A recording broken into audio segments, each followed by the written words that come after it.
नमस्कार छात्राः छात्राः अहमस्मि राजकुमार आर्यः भवताम् ऑनलाइन संस्कृत शिक्षकः। छात्राः भवताम् अद्य एतस्यां कक्षायां स्वागतमस्ति। बच्चों, आज हम पढ़ेंगे चैप्टर 6 षष्ठः पाठः सदाचारः। तो सदाचार जो पाठ है हम उसे पढ़ेंगे और सदाचार पाठ में जो चीज़ें हैं वो मैंने आपको पहले बता दिया, रिवीजन के लिए है, तो इस चीज़ का ध्यान रखना। तो ये है यहाँ पाठ। अब हम इसको देखते हैं किस तरह से इन पाठों में जो श्लोक हैं वो सब जो है श्लोक हमें क्या शिक्षा देते हैं। सबसे पहले तो देखेंगे सदाचार। सदाचार का मतलब क्या होता है? सदाचार का मतलब होता है शिष्टाचार, अच्छा व्यवहार। मैंने आपको बताया था सत प्लस आचार सदाचार। तो इस तरह से ये यहाँ सदाचार का अर्थ निकलता है।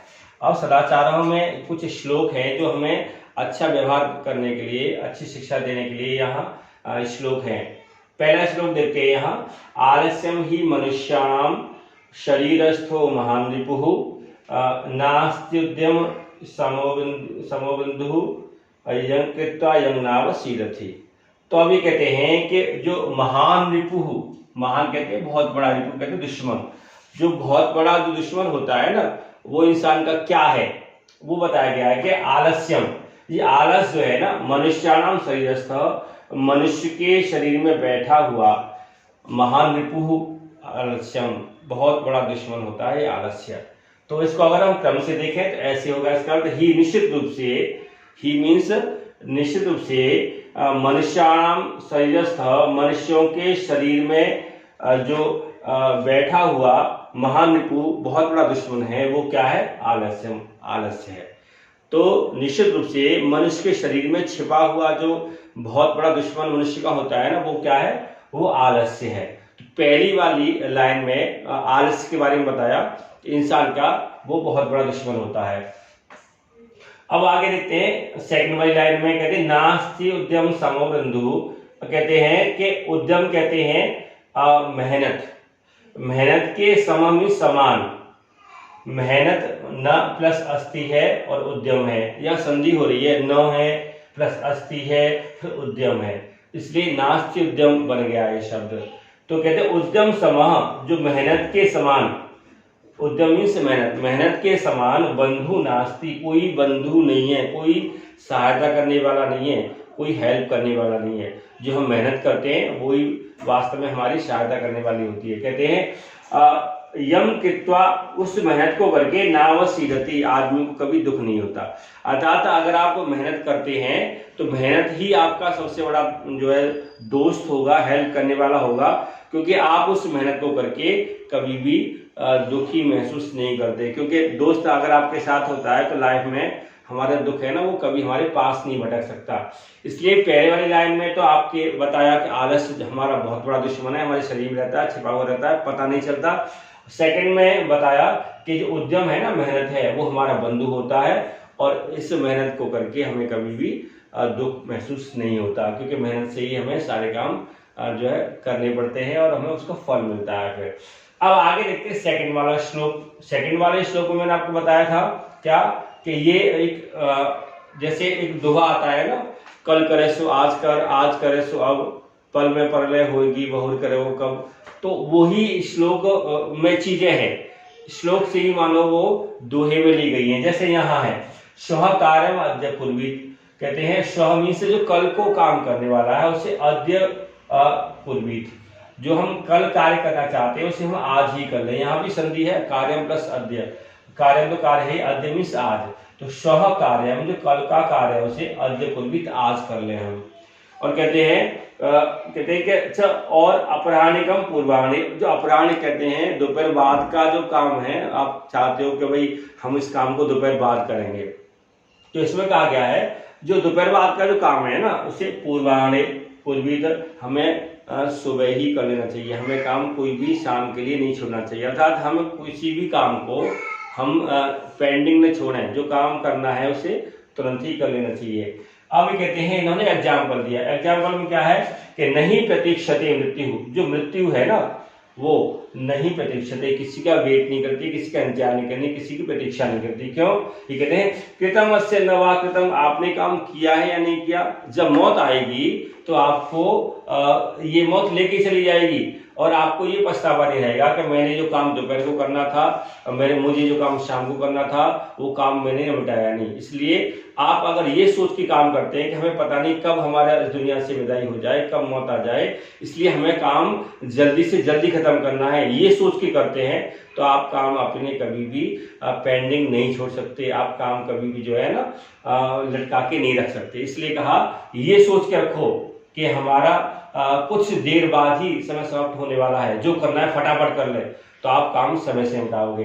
तो हमें सेकंड श्लोक से मैसेज मिलता है कि जो करना है अभी कर ले, क्योंकि कभी हमारी मौत का पता नहीं कब आ जाए। तो अब देखते हैं इसके बाद, सेकंड के बाद थर्ड देखते हैं। तीसरे वाले श्लोक में क्या है? सत्यम प्रियात्, हमें सच बोलना चाहिए। और फिर इन्होंने बताया प्रियम प्रियात्, सच के साथ साथ हमें प्रिय भी बोलना चाहिए।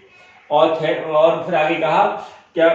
न ब्रूयात् सत्यम प्रियम, कहते हैं कि सत्य को अप्रिय न ब्रूयात्, सत्य बात को अप्रिय करके न बोलो। अर्थात सच तो बोल रहे हैं लेकिन हम कड़वा न बोलें, क्योंकि सच के बोलने में कभी कभी हम कड़वा बोल देते हैं, तो ये हमें नहीं करना है। आगे कहा प्रियम च नान्यतम ब्रूयात्, कहते हैं अगर आप प्रिय भी बोल रहे हैं तो उसमें झूठ नहीं होना चाहिए। प्रियम च नान्यतम ब्रूयात्, कहते हैं प्रिय बोलो लेकिन झूठ मत बोलो।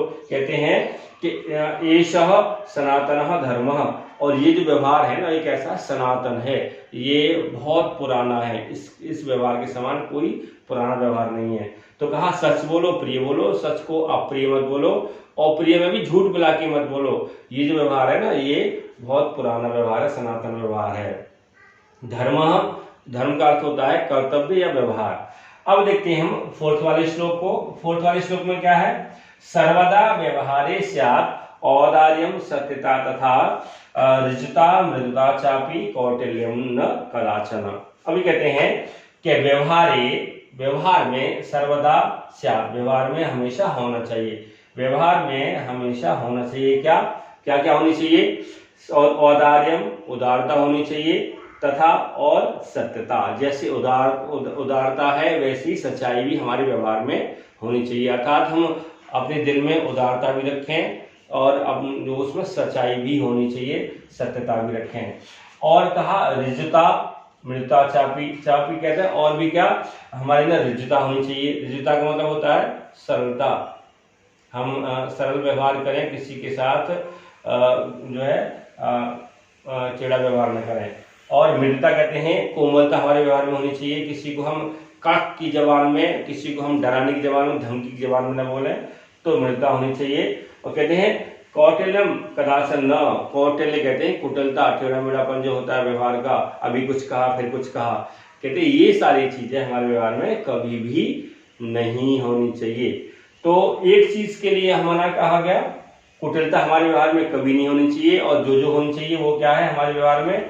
उदारता होनी चाहिए, सत्यता होनी चाहिए, सच्चाई होनी चाहिए, और यहाँ सरलता होनी चाहिए, और यहाँ कोमलता होनी चाहिए। ये जो चार चीजें हैं, ये चार चीज हमेशा उदारता, सत्यता, ऋजुता और मृदुता, ये चार चीजें तो हमेशा होनी चाहिए। और पांचवा जो कुटिलता है, चिड़ापन है, वो हमारे व्यवहार में कभी भी नहीं होनी चाहिए। अगर ये नहीं होता व्यवहार में तो हमारा व्यवहार जो है वो हमेशा सही रहता है, लोग हमारा विश्वास करते हैं, परिवार के लोग, सोसाइटी के लोग, समाज के लोग हम पे विश्वास करते हैं। तो इस तरह से ये जो 4 श्लोक मैंने यहाँ लिखे हैं, 4 श्लोकों में ये बातें सारी बताई गई हैं, जो कि हम अगर इनको अपनाते हैं, अपने व्यवहार में लाते हैं, अपने आचरण में लाते हैं, तो वो सदाचार में गिना जाता है, सदाचार माना जाता है। अब इसी पाठ के 2 श्लोक और हैं, उनको हम देखते हैं, मैं इरेज करूंगा जिससे कि वो फिर जगह हो जाएगी लिखने के लिए। वो क्या क्या है वो देखते हैं। जो 5वां श्लोक है वो क्या है? वो ये है, श्रेष्ठम जन्म गुरुम चापी मातरम पितरम तथा।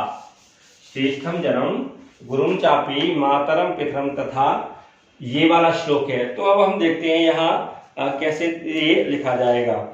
तो श्रेष्ठम जन्म कहते हैं अच्छा जो व्यक्ति होता है, गुरुम चापी, गुरु को भी हम कहते हैं वो गुरु है, तो गुरुम चापी, श्रेष्ठम जन्म गुरुम चापी मातरम पितरम तथा। और आगे है मनसा कर्मणा वाचा, मनसा कर्मणा वाचा सेवेत सततम सदा। कहते हैं मन वचन कर्म से हमें इन सभी लोगों का सेवन करना चाहिए। सेवन का मतलब क्या होता है? सेवन का मतलब यहाँ सेवा करने से है, सेवा करने से ही हमें ये चीजें मिलती हैं। क्या है वो कि पहले क्या, श्रेष्ठम जन्म, श्रेष्ठम जन्म मीन्स अच्छा व्यक्ति, गुरुं चापी और गुरु भी, अच्छा व्यक्ति और गुरु भी क्या है लिखते हैं यहाँ 5 श्लोक, तो पता लगेगा आपको। श्रेष्ठम, श्रेष्ठम जन्म, और फिर क्या है, गुरुं चापी, मातरम पितरम तथा, पितरम तथा। इस तरह से ये श्लोक है। और फिर क्या है, फिर आगे है सेकंड लाइन में क्या है, मनसा कर्मणा वाचा, मनसा कर्मणा वाचा सेवेत सततम सदा। ये इस तरह से ये श्लोक है। मैंने आपको थोड़ा सा बड़ा करके दिखाया जिससे कि आप इनको इजीली कर पाए। क्या है, श्रेष्ठम जन्म, जो श्रेष्ठ व्यक्ति है उसकी भी मन वचन और कर्म से हमें सेवा करनी चाहिए। और क्या, गुरु, गुरु की भी मन वचन कर्म से सेवा करनी चाहिए। मातरम पितरम तथा, माता और पिता की भी उसी तरह से आपको मन वचन कर्म से सेवा करनी चाहिए। और सततम कहा है, सततम का मतलब क्या कहा है इसमें, सततम का मतलब होता है लगातार सेवा होनी चाहिए। ये नहीं कि आप कर लिया आपने, कुछ दिन कर ली, फिर आपने छोड़ दी, फिर कर ली, फिर आपने छोड़ दी। लेकिन यहाँ कहा है हमेशा मन वचन कर्म से, अच्छे व्यक्ति, गुरु और माता पिता की मन वचन कर्म से सेवा करनी चाहिए। तो ये इस श्लोक में जो 5th वाले में चीजें हैं वो बताई। अब देखते हैं आगे जो श्लोक है वो क्या कहता है। 6ठा श्लोक है आपके, मित्रेण कलहम कृत्वा, मित्रेण कलहम कृत्वा। यहां देखते हैं 6ठा वाला श्लोक, न कदापि सुखी जनः। ये है मित्रेण, मित्रेण कलहम कृत्वा न कदापि सुखी जनः, सुखी जनः। ये है यहाँ श्लोक। और फिर आगे है कि इति ज्ञात्वा प्रयासेन, इति ज्ञात्वा प्रयासेन, इति ज्ञात्वा प्रयासेन तदेव परिवर्जयेत्, तदेव परिवर्जयेत्। ये श्लोक है। यहाँ दोस्त के बारे में कुछ चीजें बताई गई हैं। ये क्या है, मित्रेण कलहम कृत्वा, मित्र के दोस्त से झगड़ा करके, दोस्त से झगड़ा करके कहते हैं न कदापि सुखी जनः, कहते हैं जो व्यक्ति है वो कभी भी सुखी नहीं रह सकता। अपने दोस्त से झगड़ा करके इंसान कभी भी खुशी नहीं रह सकता, क्योंकि वो दोस्त से झगड़ा करेगा तो उसके अंदर भी दिमाग में बहुत सारी बातें चलेंगी, दोस्त के लिए भी चलेंगी, खुद के लिए भी चलेंगी। तो इसलिए दोस्त से झगड़ा करके इंसान कभी खुश नहीं होता। तो क्या करना चाहिए, इति ज्ञात्वा, ये सोच करके कि भाई दोस्त से झगड़ा करके मुझे सुख नहीं मिलेगा, कहते ये जान करके प्रयासेन तदेव परिवर्जयेत्, हमें कोशिश करके उस झगड़े को वहीं खत्म कर देना चाहिए जहां से वो स्टार्ट होता है। अर्थात जब पता लग जाए कि झगड़ा होने वाला है, दोस्त से झगड़ा हो जाएगा और आपको पता लग जाए कि भाई झगड़े से फायदा कुछ होने वाला नहीं है, तो हमें जो है ना उस झगड़े को तुरंत वहीं खत्म कर देना चाहिए, शांत कर देना चाहिए, जिससे कि आप और आपका दोस्त की दोस्ती बनी रहे और आपको भी कभी दुख ना हो। तो ये इस तरह से चैप्टर में कुछ आपको चैप्टर में कुछ बातें हैं, श्लोकों में कुछ बातें हैं जो आपको अपने लाइफ में अगर उतारते हैं तो आपकी लाइफ में भी बहुत कुछ अच्छा होगा। क्योंकि ये जो सुभाषितानी होती है, सदाचार के जो श्लोक होते हैं, वो हमें मैसेज देते हैं कि आपको किस तरह से अपने व्यवहार को करना है, अच्छा व्यवहार आप कैसे बना सकते हैं। तो बच्चों आज की वीडियो में मैं आपको इतना ही बताऊंगा। ये श्लोक मैंने सारे आपको बता दिए हैं और मुझे लगता है आपको ये श्लोक पसंद आए होंगे। धन्यवाद।